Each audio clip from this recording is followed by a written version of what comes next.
Pero el día de hoy yo quiero hablarles acerca de no abandones tu fe.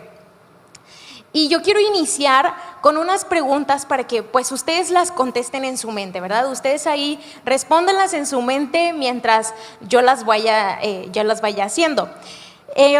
Cuando alguien te habló por primera vez de Jesús, ¿cuál fue tu pensamiento sobre cómo sería tu vida de ahora en adelante? Cuando alguien llegó y te dijo, Jesús hizo esto por ti, por ti, por ti, ¿tú qué pensaste desde ese momento en adelante? ¿Cómo pensaste que iba a ser tu vida?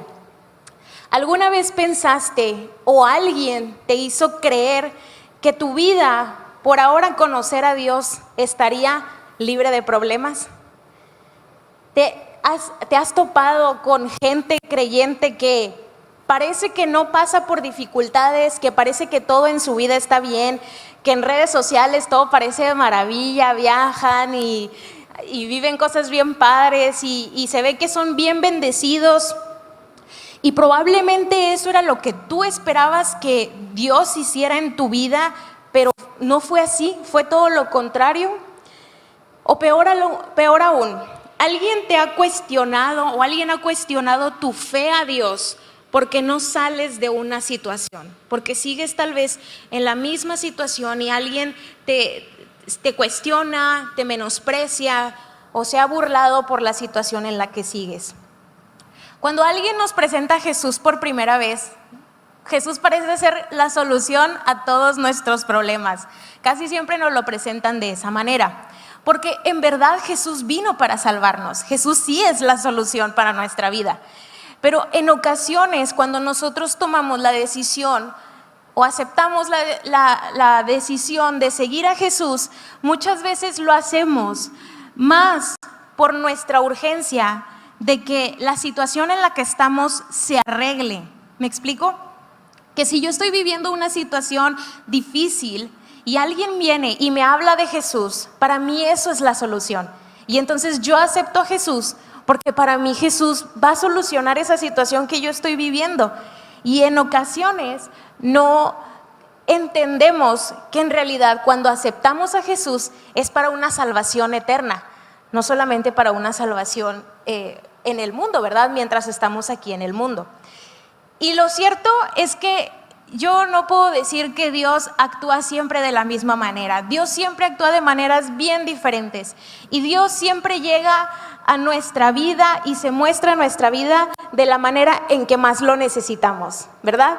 A lo mejor alguno de ustedes, cuando conoció a Jesús por primera vez, Dios hizo un milagro en tu vida y ese fue el medio que Dios usó para poder mostrarse a tu vida, para poder revelarse a tu vida, para que de ahora en adelante tú pudieras seguirlo.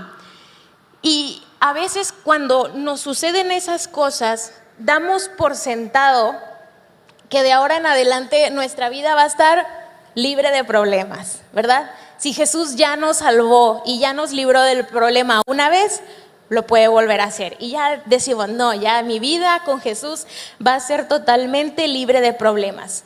Pero a veces ignoramos cosas muy importantes que Jesús dijo sobre nuestro tiempo aquí en la tierra. ¿De qué manera podemos nosotros saber cómo va a ser nuestra vida en la tierra? ¿Cómo vamos a actuar? ¿Cómo vamos a reaccionar? ¿Qué decisiones podemos tomar mientras estamos aquí en la tierra? ¿Cómo podemos obtener respuesta a todas las preguntas que tenemos sobre las situaciones en que vivimos? Porque a veces uno está en una situación bien específica y uno quiere una respuesta bien específica a esa situación y queremos y buscamos una respuesta como que sea totalmente directa a lo que estamos viviendo. ¿Y cómo nosotros podemos saber eso?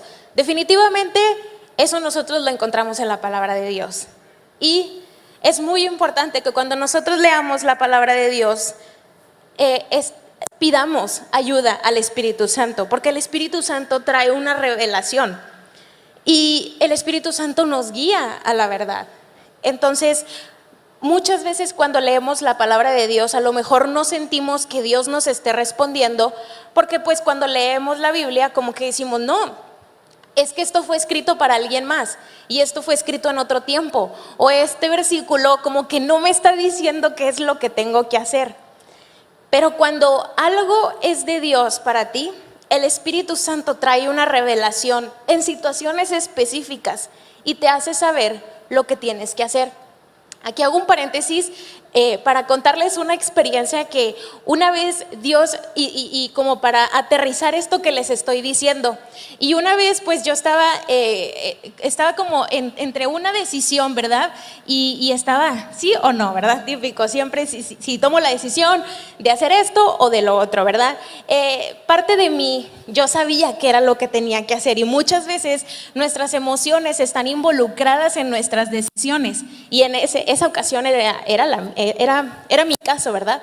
Y yo sabía como lo que tenía que hacer, pero pues a veces uno se hace como que de oído sordo, ¿verdad? O como que, ay, bueno, Señor, ¿qué es lo que tú quieres? ¿No? Y así como que Dios ya te dijo como 1000 veces lo que tenías que hacer, pero en esta ocasión Dios me habló mucho a través de un pasaje, y recuerdo que yo sabía que si yo no tomaba la decisión correcta, tarde o temprano eso me iba a afectar y me iba a alejar mucho del propósito de Dios. De por sí era una situación que ya me estaba afectando mucho, pero si yo aún así seguía en esa misma situación, a mí eso me iba a afectar y yo corría el peligro pues de alejarme del propósito de Dios.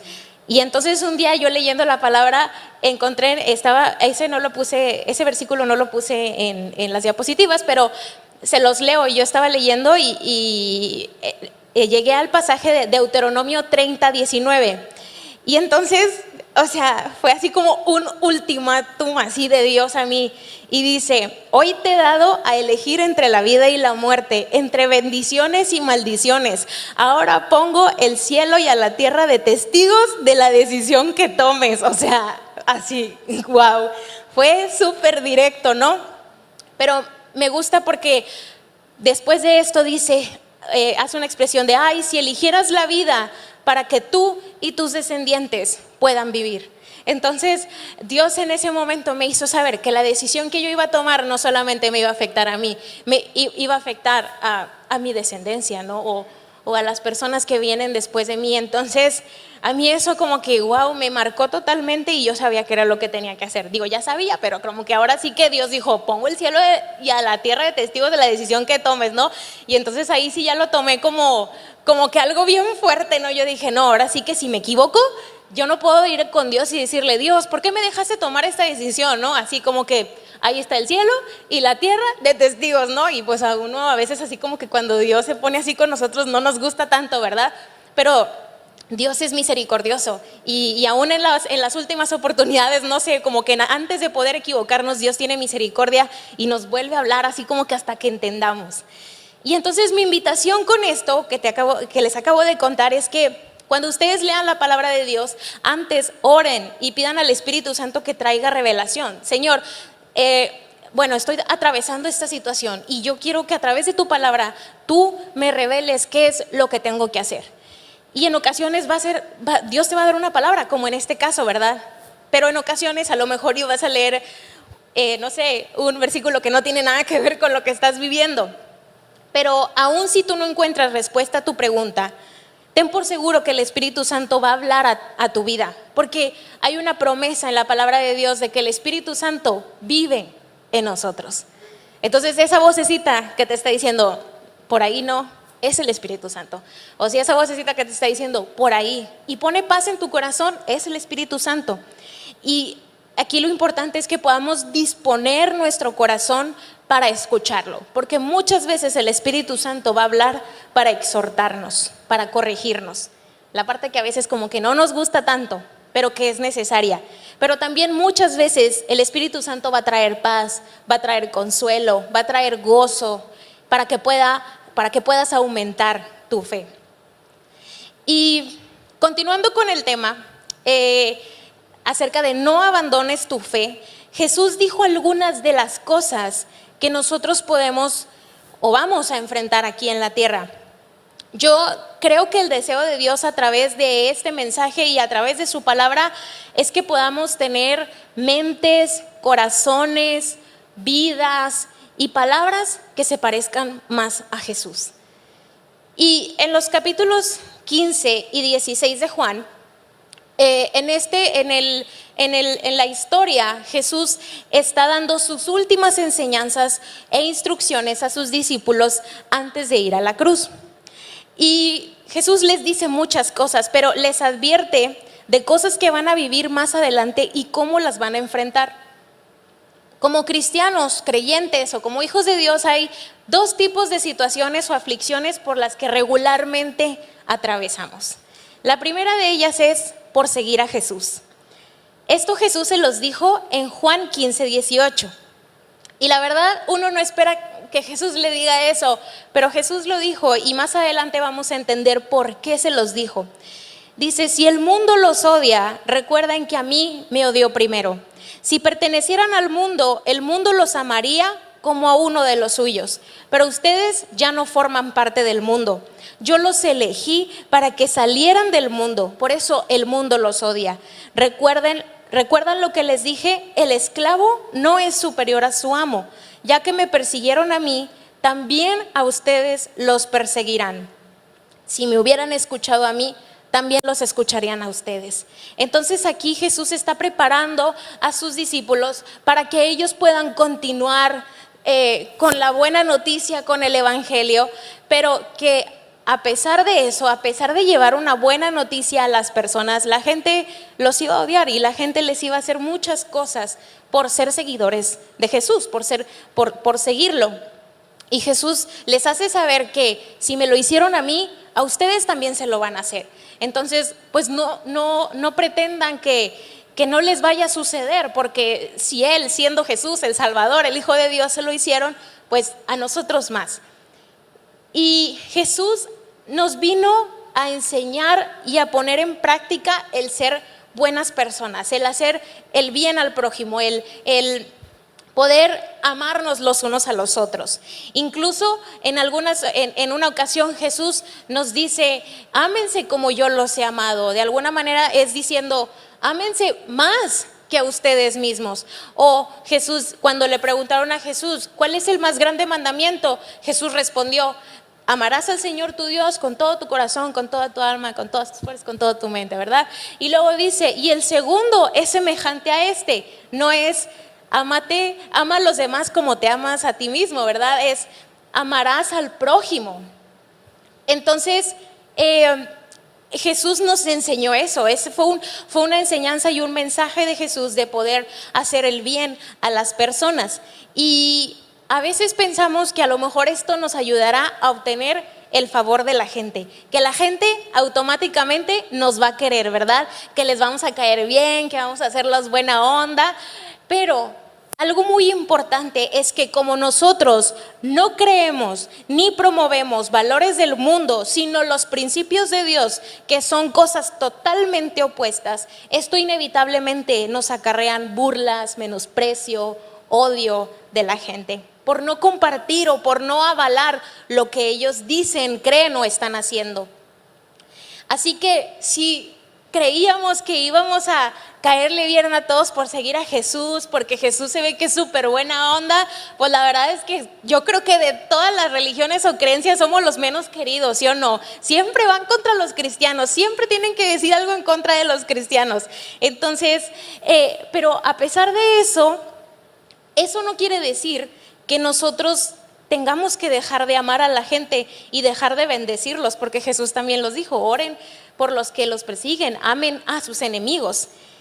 Y eso es algo que le agrada a Dios. A mí, la verdad, yo creo que cuando Jesús nos enseña esto, cuando Jesús nos pone el reto de hacer algo más allá de nuestra capacidad y de nuestro corazón egoísta de amar a las personas que no nos quieren, o por ejemplo también cuando bendecir a las personas que nos hacen daño o perdonar a los que nos hacen daño, yo creo que esta es una manera en la que Dios nos libra de la amargura. Entonces en realidad si lo veíamos como que es que Jesús no se lo merece, es que ¿por qué me haces que haga eso? Es que esa persona no se merece que yo lo ame o que yo lo bendiga o lo perdone. Más bien es para ayudarnos a nosotros. Entonces de ahora en adelante veámoslo de esa manera, que cuando Jesús nos eleva como la vara es para que nosotros seamos más bendecidos. Y bueno, regresando a lo que estábamos leyendo, después de que Jesús les dio toda esta advertencia tan como difícil, en Juan 16:1 dice: les he dicho estas cosas para que no abandonen su fe. Y Jesús, esta fue la razón por la que se los dijo, porque si Jesús no se los hubiera advertido, a lo mejor para ellos hubiera sido muy fácil renunciar a su fe. No hubiera sido fácil poder aguantar todo el sufrimiento que ellos, sobre todo los apóstoles o los primeros creyentes, aguantaron para poder seguir a Jesús. Pero Jesús les dijo: se los estoy advirtiendo, y no es porque yo quiera, es porque el mundo no me quiso a mí. Y si no me quiso a mí, no los va a querer tampoco a ustedes. Pero a pesar de eso, no abandonen su fe.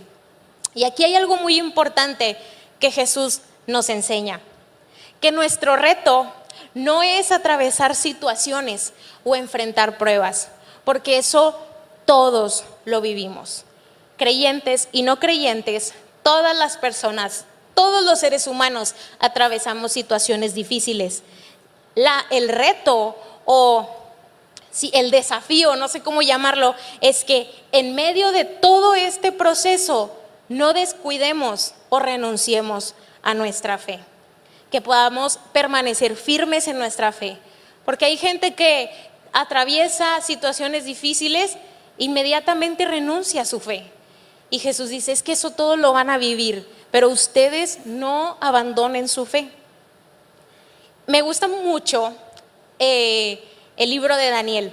Es un libro que me gusta mucho leerlo porque bueno, son personas que atraviesan, eso es una manera en la que Dios se glorifica en una situación difícil. En ese tiempo el pueblo de Israel estaba cautivo. Y no tengo mucho tiempo para leer toda la historia. Yo les invito a que lean el libro de Daniel, específicamente el capítulo 3. Y en resumen, el rey de ese tiempo, que era el rey Nabucodonosor, él construyó una estatua para que todos lo adoraran. Era una estatua pues conforme a sus dioses y sus creencias, ¿no? Y ordenó un decreto de que el que no se inclinara ante esa estatua iba a morir, lo iban a mandar a un horno de fuego. Y en ese tiempo habían unos judíos, Sadrach, Mesach y Abednego, que fueron llevados, eran del pueblo de Israel, habían sido llevados cautivos, pero Dios les dio tanta gracia en ese cautiverio que les dio una posición en el gobierno, y ellos estaban a cargo de la provincia de Babilonia, que era como la ciudad principal. Y entonces obviamente había gente que les tenía envidia, había gente que, pues no sé, ahí el diablo cochino haciendo de las suyas, que sabían que ellos no se iban a postrar ante esa estatua y que no lo iban a hacer.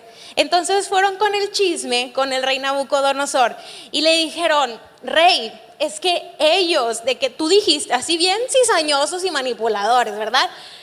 Tú dijiste, ¿verdad?, que el que no se inclinara ante la estatua lo iban a mandar al horno de fuego, ¿verdad? Así como que imagínenselo así con la vocita cizañosa de esa gente que es bien odiosa, ¿no?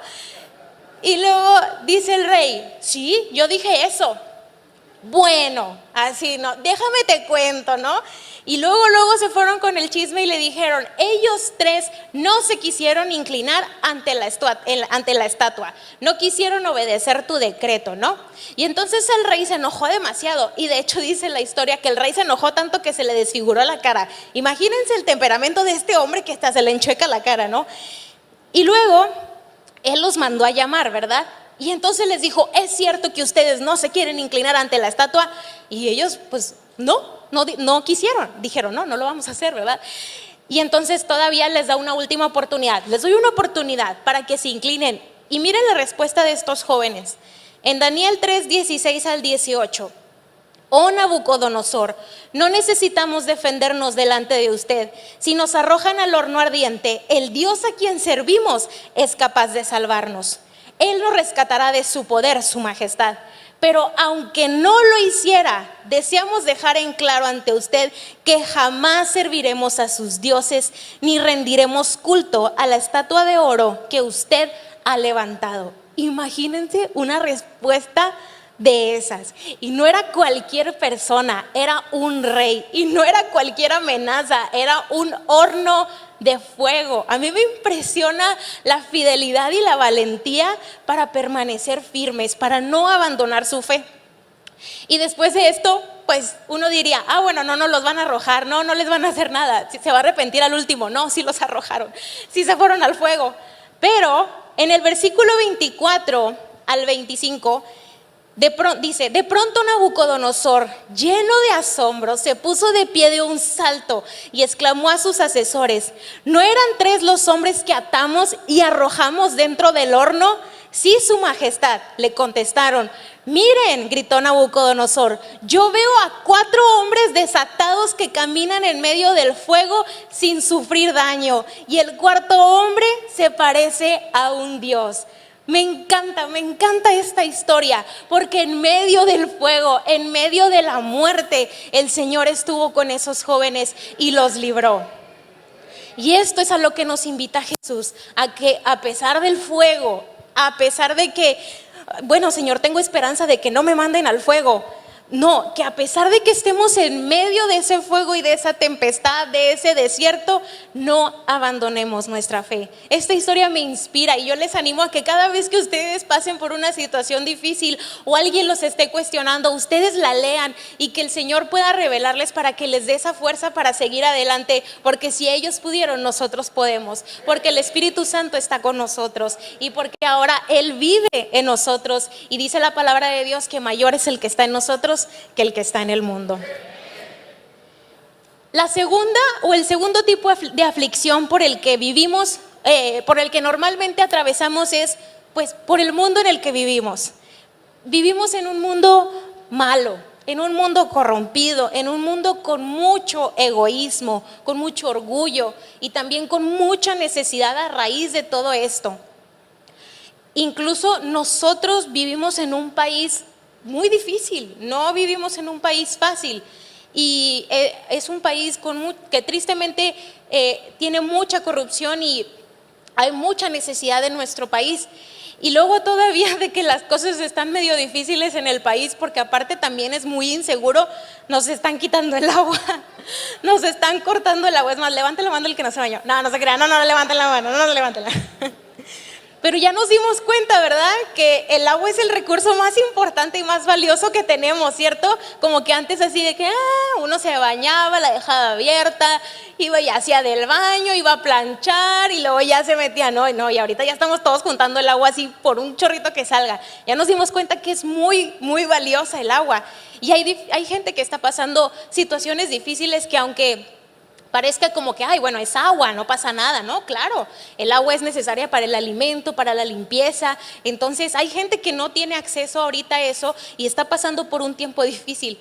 Y luego después estaba en redes sociales y vi una publicación con la cara del gobernador que dijo: si se siguen quejando les voy a cortar la luz. No, por favor, ya no.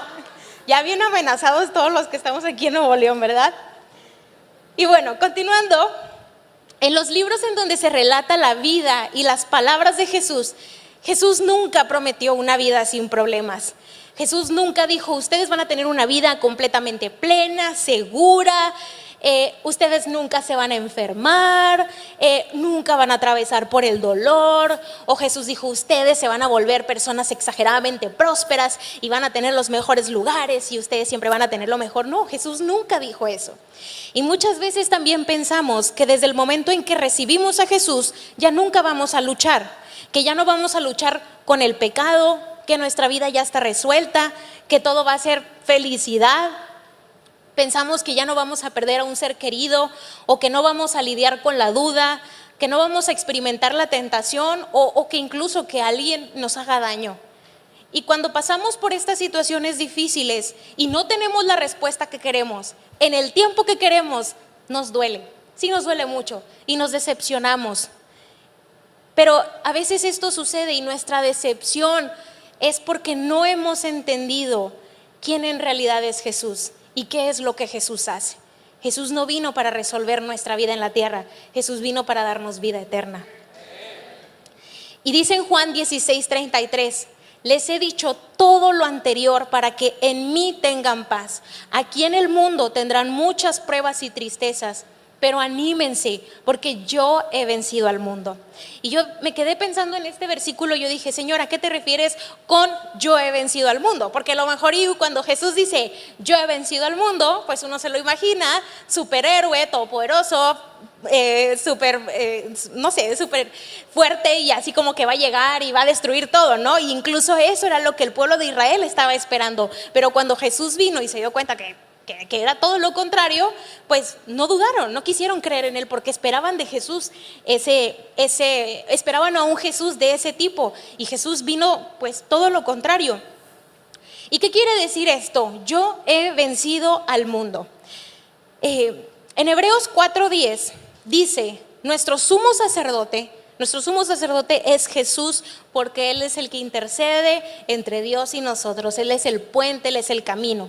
Y dice, comprende nuestras debilidades, porque enfrentó todas y cada una de las pruebas que enfrentamos nosotros. Sin embargo, Él nunca pecó. Y esto es lo que significa que Jesús ha vencido al mundo. Que nada de lo que Jesús atravesó, que ni las tristezas, los afanes, la angustia, las pruebas, la dificultad, la soledad, las tentaciones pudieron hacerlo caer. A pesar de todo lo que pasó, Él se mantuvo fiel y firme a Dios. Y si tú y yo tenemos al Espíritu Santo, tú y yo también podemos vencer al mundo de esta manera. Y Jesús ya lo hizo desde antes para que ahora nosotros podamos hacerlo, y lo vamos a hacer con su ayuda, no solos porque no podemos. Tenemos al Espíritu Santo que nos fortalece y que nos recuerda que así como Jesús vino y se mantuvo firme ante toda circunstancia, nosotros, aunque estemos así como que tambaleando y así, podemos seguir manteniéndonos firmes. Iglesia, seguir a Jesús no significa que nunca vas a pasar por dificultades. Significa que tú tienes a alguien que te puede ayudar a atravesar esas dificultades para que no pierdas tu fe. Seguir a Jesús significa que Él está contigo ahora, hoy, y las veces que tú necesites ayuda para permanecer en el camino correcto. También significa que Jesús te puede dar paz en medio de una tempestad. De esas tempestades que dan miedo. ¿Se acuerdan de la historia cuando Jesús estaba en la barca con sus discípulos y estaba la tormenta, todo lo que daba, y Jesús estaba dormido? Y una vez dijo el pastor Paco, yo no sé si estaba dormido o se estaba haciendo, pero nos estaba tratando de enseñar algo, que podemos descansar y podemos dormir en medio de una tempestad. Dice Juan 14:27, la paz os dejo, mi paz os doy. Yo no os la doy como el mundo la da.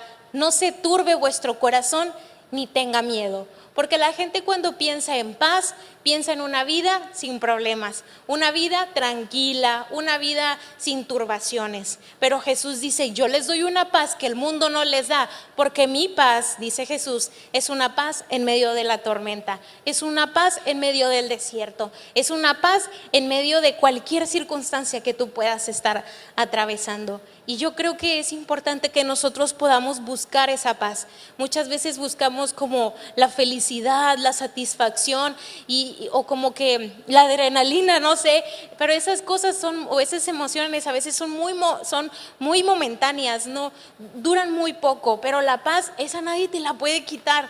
Esa, todos así, o sea, como Jesús, ¿no? Todos de que, ¿qué está pasando? ¿Qué está pasando? ¿Por qué no haces algo? No sé, ¿verdad? Y tú dormido, tranquilito, porque tienes la paz de Jesús en tu vida. Dice Romanos 8:15, ustedes no han recibido un espíritu que los esclavice al miedo. En cambio, recibieron al Espíritu de Dios cuando Él los adoptó como sus propios hijos. Ahora lo llamamos Abba Padre.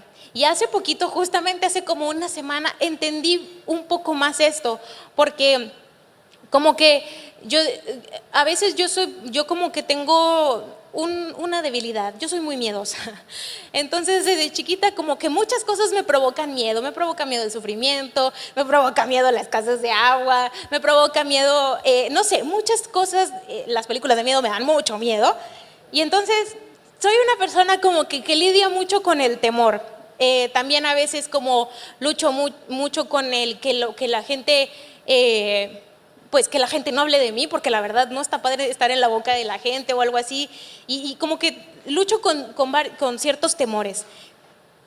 Y cuando yo estaba orando a Dios y justamente pues yo hice una oración y yo creo que el Espíritu Santo me llevó a hacer esa oración y después la confirmó con este versículo. Y entonces yo dije, Señor, no voy a vivir en temor, no quiero vivir en temor, prefiero cambiar ese temor por esperanza de que tú me escuchas, de que tú puedes hacer un milagro.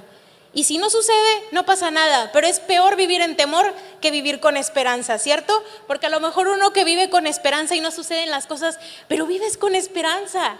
Y hace poco también estaba leyendo un libro de una sobreviviente del Holocausto y ella siempre decía una frase. Ella estuvo en uno de los campos de concentración más difíciles y más atroces de todo, de todo lo que sucedió. Y ella siempre decía una frase: si sobrevivo hoy, mañana seré libre. Y siempre, todos los días, al final decía: si sobrevivo hoy, mañana seré libre. Y entonces eso le daba mucha esperanza, eso le daba esperanza para llegar hasta el final.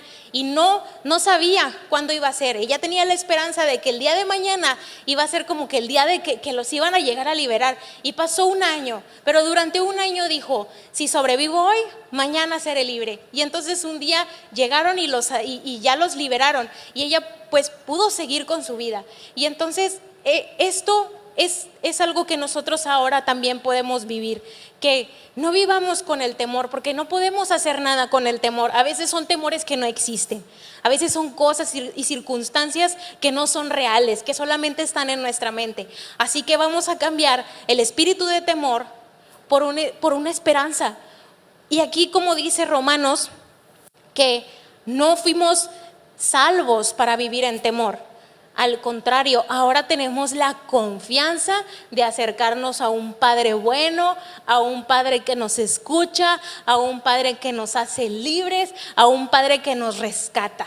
Y es lo que dice Romanos: no han recibido un espíritu que los esclavice al miedo. Ustedes recibieron el Espíritu de Dios que los adoptó como sus propios hijos, y ahora lo llamamos Abba Padre. Y ahora tú puedes vivir con esa esperanza. Y no es una esperanza que te va a defraudar, porque es una esperanza que dice la palabra de Dios, que para los que lo aman, todo ayuda para bien. Y a lo mejor no es la manera en la que tú esperabas y en la que tú quisieras, o no es en el tiempo en el que tú quisieras, pero cuando lo atraviesas, te das cuenta de que te ayudó y que te ayudó para bien. Una vez también un joven se acercó conmigo y me decía: Melissa, es que estoy pasando por una situación muy difícil con mi familia, no tenemos, nuestra situación económica está muy complicada, mi mamá está embarazada, y pues la verdad como que me da mucho, o sea, estoy como que pues muy preocupado por lo que va a suceder con nosotros. Y entonces yo le dije, y él decía: y pues obviamente esto me pega en mi fe. Y entonces yo le dije: mira, esa situación la atravesaría alguien que no ama a Dios, y luego sí, esa situación la atravesaría alguien que no ama a Dios. Todos podríamos atravesar una situación así, pero es preferible atravesar una situación con una esperanza, porque tarde o temprano vamos a salir de ahí. No hay algo que sea eterno, y si ya es eterno es porque a lo mejor ahí todavía estamos quedándonos en la misma situación. Pero si uno se dispone a salir, tarde o temprano salimos adelante. Pero en ese proceso lo importante es que no abandonemos nuestra fe. Y seguir a Jesús también significa que cuando sientes que ya no puedes más, que las cosas ya están fuera de tu control, que ya no sabes qué es lo que vas a hacer, ahora tú puedes descansar en Él. Dice Mateo 11, 28, 29, vengan a mí todos los que están cansados y llevan cargas pesadas, y yo les daré descanso. Pónganse mi yugo, déjenme enseñarles, porque yo soy humilde y tierno de corazón, y encontrarán descanso para el alma, pues mi yugo es fácil de llevar y la carga que les doy es liviana. Entonces, cuando de verdad la situación ya sobrepasa nuestra capacidad, entonces podemos ahora ir con Jesús y decirle: Jesús, te entrego esto, y podemos descansar en que Él mostrará la salida. Seguir a Jesús también es tener a alguien que intercede por ti en medio de la situación. En Juan 17:15 Jesús hace una oración muy linda por sus discípulos y también por ti y por mí, porque más adelante dice Jesús: esto te lo pido, Padre, no solamente para ellos, sino para los que van a creer por ellos, por los discípulos. Y eso somos tú y yo. Y Jesús le pide al Padre: no te pido que los quites del mundo, sino que los protejas del maligno. Seguir a Jesús también es tener la seguridad de que tanto en los tiempos buenos como en los tiempos malos, Él estará contigo siempre. Dice Mateo 28:20: y tengan por seguro esto, que estoy con ustedes siempre hasta el fin de los tiempos. Y esa es una esperanza también para nosotros. No lo vemos, no lo sentimos, no lo escuchamos, pero sabemos que está con nosotros y que vamos a salir adelante. Y también lo más importante es que sabemos que tenemos una esperanza más grande que este mundo, tenemos una esperanza eterna. Y me gusta mucho este versículo, es uno de mis versículos favoritos y que me ayuda como a mantenerme firme. Romanos 8:35: ¿acaso hay algo que pueda separarnos del amor de Cristo? ¿Será que Él ya no nos ama si tenemos problemas o aflicciones, si somos perseguidos o pasamos hambre, o estamos en la miseria, o en peligro, o bajo amenaza de muerte? Dice el apóstol Pablo: ¿será que Jesús nos deja de amar si atravesamos por todas estas situaciones? Y luego me brinco al versículo 37. Claro que no. A pesar de todas estas cosas, nuestra victoria es absoluta por medio de Cristo. Nuestra victoria es atravesar esas situaciones sin abandonar nuestra fe.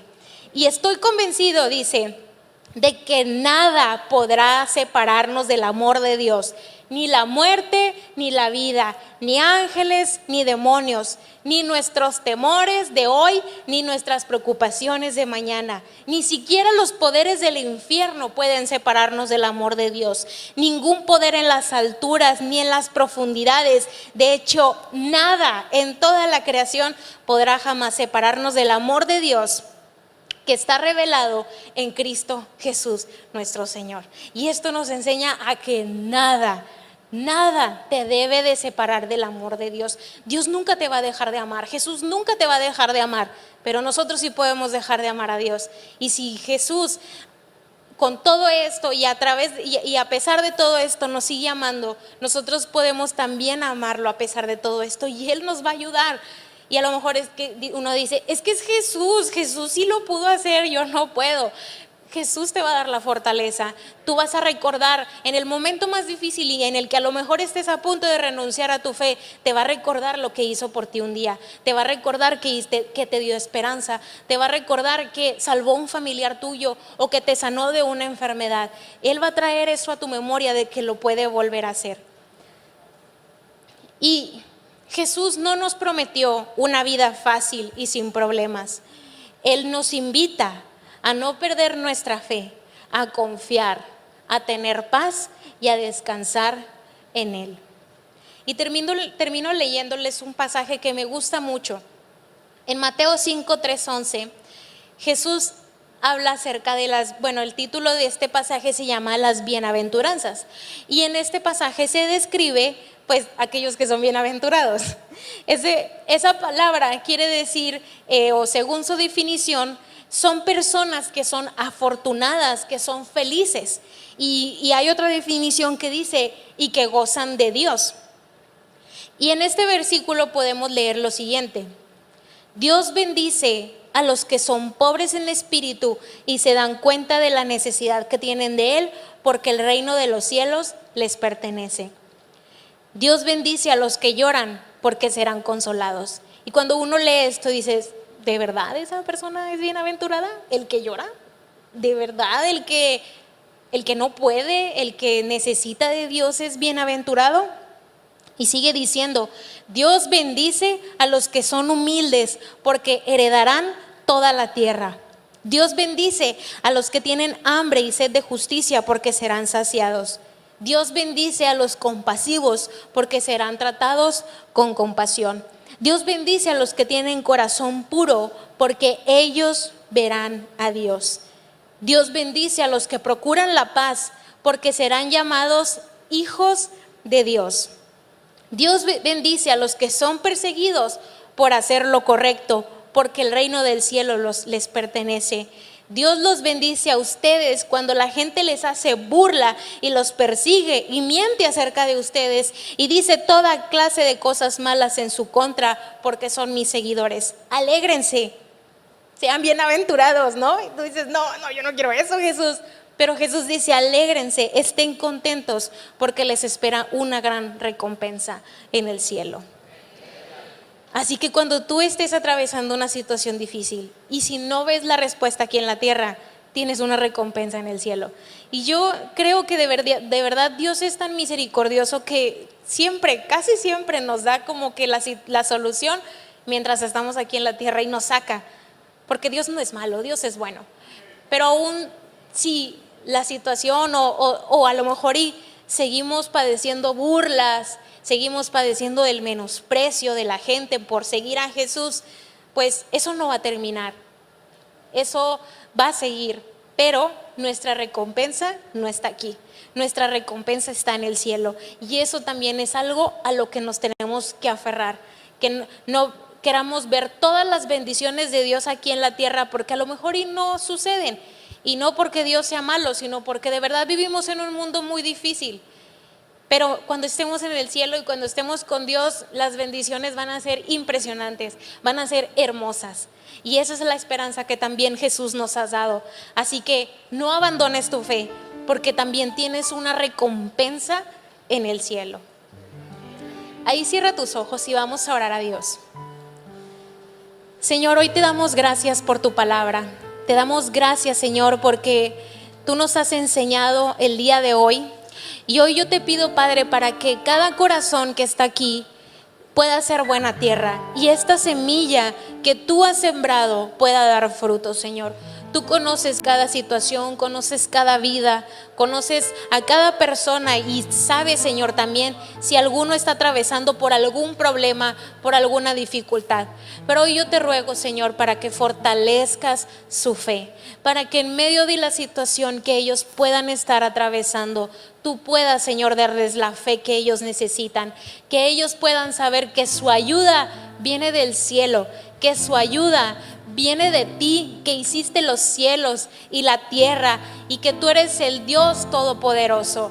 Yo te pido, Señor, para que si ellos tienen la esperanza de ser librados antes de una situación difícil y no sucede, sino que tienen que atravesar por el fuego, por el desierto, por la tormenta, Señor, que a pesar de eso tú puedas estar con ellos, Señor, así como tú estuviste con Sadrach, con Mesach y Abednego, Señor, así como en medio del horno, en medio del fuego ardiente, tú estabas con ellos, Señor, y ellos salieron ilesos.